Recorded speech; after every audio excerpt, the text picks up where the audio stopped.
Ya, Shalom. Saya menyapa kepada rekan-rekan saya sejawat, para guru, para dosen, dimanapun berada. Salam sehat selalu. Bersama saya, Stefanus, akan membahas satu topik tentang wibawa seorang guru. Sekali lagi, wibawa seorang guru. Kita akan membaca landasan firman Tuhan. Apa kata Alkitab tentang wibawa itu sendiri. Dalam 1 Timotius pasal yang keempat ayat 12 sampai 16. Sekali lagi, 1 Timotius pasal yang keempat ayat 12 sampai 16. Demikian bunyi firman Tuhan. Jangan seorang pun menganggap engkau rendah karena engkau muda. Jadilah teladan bagi orang-orang percaya dalam perkataanmu, dalam tingkah lakumu, dalam kasihmu, dalam kesetiaanmu, dan dalam kesucianmu.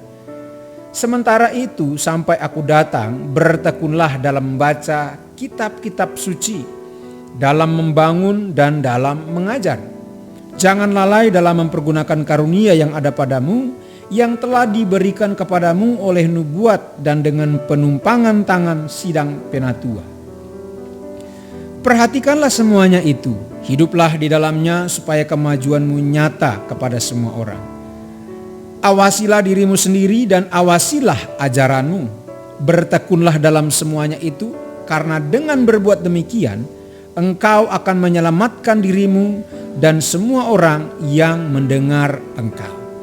Nah, rekan-rekan, teman-teman saya sejawat, para pendidik atau guru dimanapun berada, firman Tuhan mengatakan dalam 1 Timotius pasal 4 khususnya di ayat yang ke-14, jangan lalai dalam mempergunakan karunia yang ada padamu, yang telah diberikan kepadamu oleh nubuat dengan penumpangan tangan sidang penatua.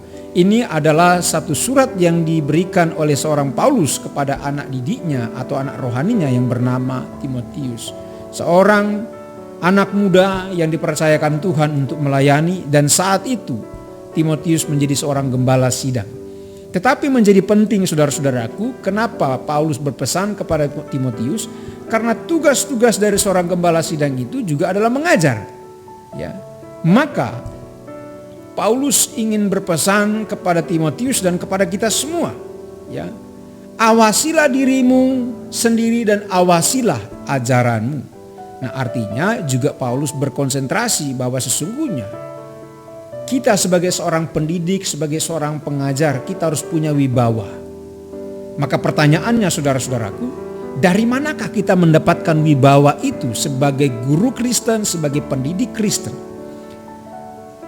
Yang pertama, dari manakah wibawa atau otoritas itu kita dapatkan? Mari kita lihat dalam Matius pasal yang ke-10, ayat yang pertama.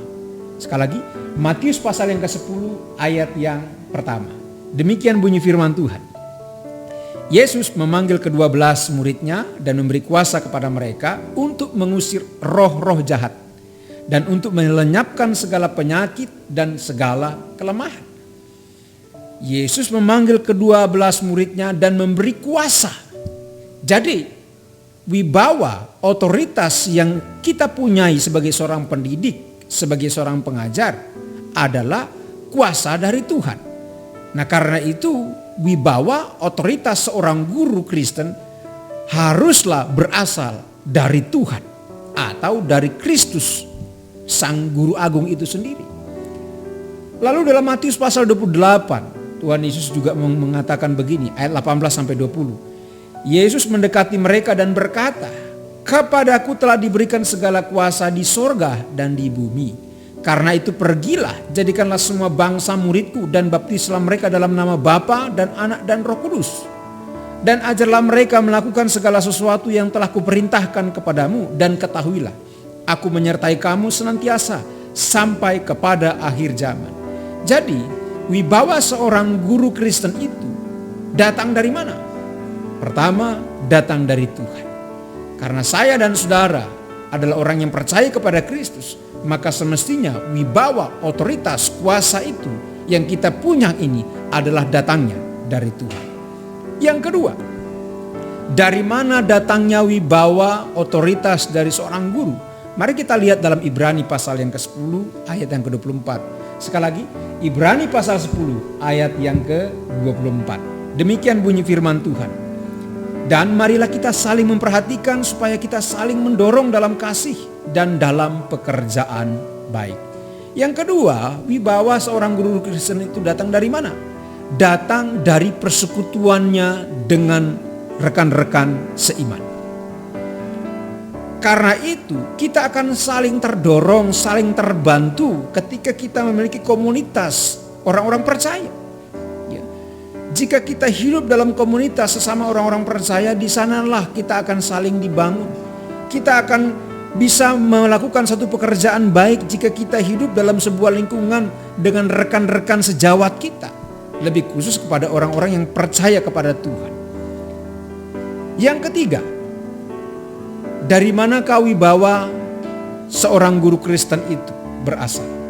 Mari kita lihat Matius pasal 17 ayat yang ke-20.